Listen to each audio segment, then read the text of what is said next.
April 23ರಂದು ಸರಳ ಶ್ರೀ ಭಗೀರಥ ಜಯಂತಿ ಆಚರಣೆಗೆ ತೀರ್ಮಾನ. ಶ್ರೀ ಭಗೀರಥ ಭಾವಚಿತ್ರ ಮೆರವಣಿಗೆ ಇಲ್ಲ. ಚಾಮರಾಜನಗರದಲ್ಲಿ ಏಪ್ರಿಲ್ 23ರಂದು ಸರಳವಾಗಿ ಶ್ರೀ ಭಗೀರಥ ಅವರ ಜಯಂತಿಯನ್ನು ನಗರದ ಜಿಲ್ಲಾಧಿಕಾರಿಗಳ ಸಭಾಂಗಣದಲ್ಲಿ ಆಚರಣೆ ಮಾಡಲಾಗುವುದು ಎಂದು ಅಪರ ಜಿಲ್ಲಾಧಿಕಾರಿ ಜವರೇಗೌಡ ತಿಳಿಸಿದ್ದಾರೆ. ನಗರದ ಜಿಲ್ಲಾಧಿಕಾರಿಗಳ ಕಚೇರಿಯ ನ್ಯಾಯಾಲಯದ ಸಭಾಂಗಣದಲ್ಲಿ ಶ್ರೀ ಭಗೀರಥ ಜಯಂತಿ ಆಚರಣೆ ಹಮ್ಮಿಕೊಂಡಿದ್ದ ಪೂರ್ವಭಾವಿ ಸಭೆಯ ಅಧ್ಯಕ್ಷತೆ ವಹಿಸಿ ಅವರು ಮಾತನಾಡಿದರು. ಅಂದು ಬೆಳಗ್ಗೆ 11 ಗಂಟೆಗೆ ಶಿಷ್ಟಾಚಾರದಂತೆ ಆಚರಣೆ ಮಾಡಲಾಗುವುದು. ಸಮುದಾಯದ ಮುಖಂಡರು ಸಲಹೆಯಂತೆ ದಿವ್ಯ ಸಾನ್ನಿಧ್ಯ ಹಾಗೂ ವಿಶೇಷ ಉಪನ್ಯಾಸ ನೀಡಲು ಸಂಪನ್ಮೂಲ ವ್ಯಕ್ತಿಯನ್ನ ಆಹ್ವಾನಿಸಲಾಗುವುದು ಎಂದರು. ಸಭೆಯಲ್ಲಿ ಉಪ್ಪಾರ ಜನಾಂಗದ ಹರದನಹಳ್ಳಿ ಗಡಿಮನೆ ಯಜಮಾನ ಜಯಸ್ವಾಮಿ, ಮಂಗಲದ ಗಡಿಮನೆ ಯಜಮಾನ ಕೃಷ್ಣ, ಚಾಮರಾಜನಗರ ಗಡಿಮನೆ ಯಜಮಾನ ಸಿಕೆ ಮಹದೇವ ಶೆಟ್ಟಿ, ಹೊಂಗನೂರು ಗಡಿ ಯಜಮಾನ ಜಯಸಿದ್ದು, ತಾಲೂಕಾ ಉಪ್ಪಾರ ಸಂಘದ ಅಧ್ಯಕ್ಷ ಪಿ ಲಿಂಗರಾಜು, ಜಿಲ್ಲಾ ಉಪ್ಪಾರ ಯುವಕರ ಸಂಘದ ಅಧ್ಯಕ್ಷ ಜಿಎಂ ಜಯಕುಮಾರ್, ಜಿಲ್ಲಾ ಪಂಚಾಯಿತಿ ಮಾಜಿ ಅಧ್ಯಕ್ಷರಾದ ಸಿಎಂ ಮಹದೇವ ಶೆಟ್ಟಿ, ಮುಖಂಡರಾದ ನೂರೊಂದು ಶೆಟ್ಟಿ, ಕಾವೇರಿ ಶಿವಕುಮಾರ್, ಮುಖಂಡರಾದ ಮಂಗಲ ಶಿವಕುಮಾರ್, ಸಿಎಸ್ ನಾಗರಾಜ್, ಸಾಗಡೆ ಕೃಷ್ಣ ಶೆಟ್ಟಿ, ಜಿಲ್ಲಾ ಮಟ್ಟದ ಅಧಿಕಾರಿಗಳು ಭಾಗವಹಿಸಿದ್ದರು.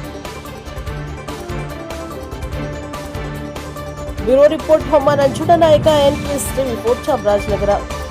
ಏನು ಸರ್ಕಾರದಿಂದ ನಿಗದಿಯಾಗಿದೆ ಅದಿನೇ ಮಾಡಬೇಕು ಅಂತ ಎಲ್ಲರೂ ಹೇಳೋದು ಅದು ನಮ್ಮದು. ಕಳೆದ ಬಾರಿಗೆ ಮುಖ್ಯಮಂತ್ರಿ ಕರೆಸಿ ಮಾಡಬೇಕು ಅನ್ನೋ ಅಭಿಲಾಷೆ ಒಂದಿನ ಆಯಿತು, ಶಾಸಕತೆಯ ಸಮಸ್ಯೆ ಇತ್ತು, ಹಾಗಾಗಿ ಮಾಡೋಕ್ಕೆ ಆಗಲಿಲ್ಲ. ಹಾಗಾಗಿ ಅದು ಮಾಡೋದು ಬೇರೆ ವಿಚಾರ. ಆದರೆ ಸರ್ಕಾರಿ ಕಾರ್ಯಕ್ರಮ ಯಾವತ್ತಿದೆ ಅದನ್ನು ಮಾಡಬೇಕಾಗ್ತದೆ. ಹಾಗೆ ತಾವು ಒಂದು ಮಾತು ಹೇಳಿದ್ರಿ, ಮಹಾಪುರುಷರುಗಳದ್ದು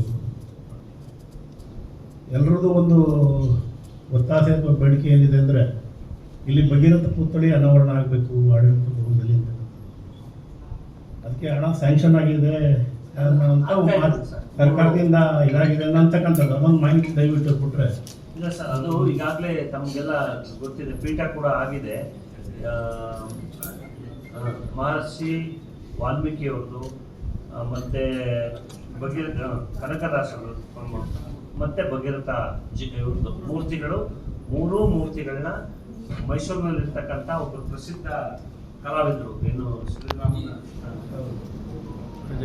ಶ್ರೀರಾಮನ ಪ್ರತಿಮೆ ಮಾಡೋದು ಅವರೇ ಮಾಡ್ತಾ ಇದ್ದಾರೆ. ಮಾನ್ಯ ಜಿಲ್ಲಾ ಉಸ್ತುವಾರಿ ಸಚಿವರೇ ಕರೆಸಿ ಅವ್ರ ಜೊತೆ ಮೀಟಿಂಗ್ ಮಾಡಿ ಅವ್ರಿಗೆ ವ್ಯವಸ್ಥಿತವಾಗಿ ನೀಟಾಗಿ ಆಕರ್ಷಣೀಯವಾಗಿ ಅವರ ಮೂಲ ಭಾವಚಿತ್ರಕ್ಕೆ ಹೋಲಿಕೆ ಆಗುವ ನಿಟ್ಟಿನಲ್ಲಿ ಮೂರ್ತಿಗಳನ್ನು ಮಾಡಬೇಕು ಅಂತ ಕೊಟ್ಟಿದ್ದಾರೆ. ಅದಾಗ್ತಾ ಇದೆ ಸರ್, ಆಗುತ್ತೆ, ಬಹುಶಃ ಬೇಗ ಅದು ಆಗ್ತದೆ. ಈಗೆಲ್ಲ ಅದು ಚಾನಲ್ ಇದೆ, ಪೀಠ ಎಲ್ಲ ಆಗಿದೆ. ಅದು ಒಂದೇ ರೀತಿಯಲ್ಲಿ ಮಾಡಿ ಮೂರು ಮೂರ್ತಿಗಳನ್ನ ಮಾನ್ಯ ಇವ್ರನ್ನ ಸಿಎಂ ಸಾಹೇಬನ್ನು ಕರೆಸಿ ಉದ್ಘಾಟನೆ ಮಾಡಬೇಕು ಅನ್ನುವಂಥ ಅಪರಾಧ ಇದೆ. ಅದಾಗ್ತದೆ ಸರ್, ಅದರದ್ದೇನೋ ಗೊಂದಲ ಇಲ್ಲ. ಅನುದಾನದ್ದು ಕೊರತೆ ಇಲ್ಲ, ಸ್ಥಳದ್ದು ತೊಂದರೆ ಇಲ್ಲ. ಈಗಾಗಲೇ ಕಾಮಗಾರಿ ಆಗಿದೆ, ವರ್ಕ್ ಆರ್ಡರ್ ಕೊಟ್ಟಿದ್ದೀವಿ, ಅವರು ಶಿಲ್ಪಿಗಳು ಕೂಡ ಮಾಡ್ತಾ ಇದ್ದಾರೆ. ಅದಾಗುತ್ತೆ ಸರ್. ಅದನ್ನೊಂದು ಆಗಿಲ್ಲ ಅಂದ್ರೆ ಅವತ್ತೇನೋ ಉದ್ಘಾಟನೆ ಆಗಲ್ಲ ಸರ್, ಆಗಲ್ಲ. ಉದ್ಘಾಟನೆ ಎಲ್ಲ ಆಗಿದೆ, ಕೆಲಸ ಆಗಿದೆ. ಬಟ್ ಅಲ್ಲ ಉದ್ಘಾಟನೆ ಮಾಡ್ಬೇಕಾದ್ರೆ ಮೂರ್ತಿ ರೆಡಿ ಶಂಕುಸ್ಥಾಪನೆ ಆಗಿದೆ. ಅದು ಈ ವರ್ಷಕ್ಕೆ ಆಗೋದಿಲ್ಲ, ಬಹುಶಃ ಮುಂದಿನ ವರ್ಷದಲ್ಲಿ ಅದಾಗಬಹುದು. ಈಗ ಆಲ್ಮೋಸ್ಟ್ ನಮ್ಮದು ಒಂದು ಗಡಿ ಕಟ್ಟೆ ಅನ್ನೋ ಒಂದು ಕಾನ್ಸೆಪ್ಟ್ ಮುಂಚೆ, ಹಾಗಾಗಿ ಗಡಿ ಯಜಮಾನರುಗಳು ಕಟ್ಟೆ ಯಜಮಾನರುಗಳು ಬಂದಿದೆ. ಒಂದು ಅವ್ರಗಳ ಅಭಿಪ್ರಾಯ ತಗೊಂಡು, ಏಕೆಂದರೆ ಸರ್ಕಾರಿ ಕಾರ್ಯಕ್ರಮ ಮಾಡುವಾಗ ಅದು ಕೇವಲ ಸಾಂಕೇತಿಕವಾಗಿ ಆಗಬಾರ್ದು ಅಂತ, ಅದನ್ನು ಸಹಿತ ಸಾಂಕೇತಿಕವಾಗಿ ಆಗಬಾರ್ದು. ಅದಕ್ಕೂ ಜನ ಸಮುದಾಯಗಳನ್ನು ಕರೆಸುವಂಥ ವ್ಯವಸ್ಥೆ ಗಡಿ ಕಟ್ಟೆ ಯಜಮಾನರಿಗೆ ಕೊಟ್ಟು ಅದೇ ಈಗ ತಾವು ಹೇಳಿ ಸರ್. ಈಗ ನಾವೆಲ್ಲರೂ ಎತ್ತಿದ್ದು ಡೇಟ್ ಫೈನಲ್ ಆಗಿದೆ, ಸಮಯ ಒಂದು ಫೈನಲ್ ಆಗಬೇಕು 10:30, 11 ಏನು ಅಂತ ಹೇಳಿದ್ರೆ ಸಮಯ ನಿಗದಿ ಆದರೆ ಈ ಸ್ಥಳ ಎಲ್ಲಿ ಮಾಡೋದು, ಸಭಾಂಗಣದಲ್ಲಿ ಮಾಡೋದಾ ಅಥವಾ ಎಲ್ಲಿ ಮಾಡೋದಾ ಅನ್ನೋದು ಇವತ್ತು ಫೈನಲ್ ಆಗಬೇಕು ಸರ್. ಈಗ ಒಂದು ಮಾಡೋಣ, ಒಂದು ಈಗ 23 ಅವತ್ತು ಡೇಟ್ ಫಿಕ್ಸ್ ಆಗಿದೆ ಮಾಡೋಣ. ಮೆರವಣಿಗೆ ಇಂಥವೇನೋ ಬೇಡ, ಎಲ್ಲ ಇಲ್ಲೇ ನೇರವಾಗಿ ಇಲ್ಲೇ ಸೇರಿ. ಅಂದರೆ ಅವತ್ತು ಹೇಳ್ದಂಗೆ 30-40 ಜನ ಆ ಥರ ಆಗಬಾರ್ದು. ಎಲ್ಲ ಸಂಖ್ಯೆ ಇಡೀ ಜಿಲ್ಲೆಯಲ್ಲಿ ಯಾವ್ಯಾವ ಸಂಘ ಸಂಸ್ಥೆಗಳಿದೆ ಅದಕ್ಕೆಲ್ಲ ಕೊಟ್ಟು ಅವತ್ತು ಮಾಡೋಣ. ಉಳಿದ ದಿನ ಶಾಸಕರು ಏನು ಇದು ಮಾಡಿ ಅವ್ರು ಬಂದ ಮೇಲೆ ಮಾತಾಡಿ ಹೇಳಿದ್ರೆ ಮುಖ್ಯಮಂತ್ರಿಗಳು ಕರೆಸ್ತೀನಿ ಅಂದರೆ ಇನ್ನೂ ಸಂತೋಷ. ಅದನ್ನು ಮೆರವಣಿಗೆ ಮೂಲಕ ಇನ್ನೊಂದು ಏನು ಮಾಡಬೇಕೋ ಅದು ಖಾಸಗಿಯಾಗಿ ಸಮಾಜದ ಇದ್ರ ಮುಖಾಂತರ ಮಾಡೋಣ. ಬಟ್ 23ಕ್ಕೆ ಆಗಲೇಬೇಕಾಗಿದೆ. ಅದಕ್ಕೆ ಎಲ್ಲರೂ ನಮ್ಮ ಗಡಿ ಕಟ್ಟೆಗೆ ಹೇಳ್ಬಿಟ್ಟು ಎಷ್ಟು ಸಾಧ್ಯವಾಯ್ತು ಕನಿಷ್ಠ ಒಂದು 500,000 ಜನ ಅಲ್ಲಿ ಇತ್ತು ಅಂತಂದ್ರೆ ಅದಕ್ಕೊಂದು ಗೌರವ ಇರ್ತದೆ. ಅದೊಂದು ಹಾಗೆ ಒಂದು ನೀವು ಅದು ತಿಳ್ಕೊಂಡಿರೋಂಥ ವ್ಯಕ್ತಿಗಳನ್ನು ಕರೀಬೇಕು ಅಂತ. ಇದು ಪುರಾಣ ಅಲ್ಲ ಭಗೀರಥರದ್ದು. ಇವರೊಬ್ಬರು ಎಂಜಿನಿಯರ್ ಅವಾಗ ಇತಿಹಾಸ ಇತಿಹಾಸದಲ್ಲಿ ಒಬ್ಬರು ಎಂಜಿನಿಯರ್ ಆಗಿ ಗಂಗೆಯನ್ನ ಕರ್ಕೊಂಬಂದಿದ್ದಲ್ಲ, ಹಂಗೆ ರೋಡ್ ಮಾಡ್ಕೊಂಡು ತಗೊಂಬಂದಿರುವಂಥ ಒಬ್ಬ ಮಹಾನ್ ಇಂಜಿನಿಯರ್. ಹಾಗಾಗಿ ಅದಕ್ಕೆ ನೀವು ಹೇಳೋದಂಗೆ ಸೂಕ್ತವಾಗಿ ಒಬ್ಬರ ತಿಳುವಳಿಕೆ ಇರುವಂಥ ಕರೆಸಿ, ಅದು ಎಕ್ಸ್ಪರ್ಟ್ ಕರೆಸಿ ಮಾಡಿಸೋಣ.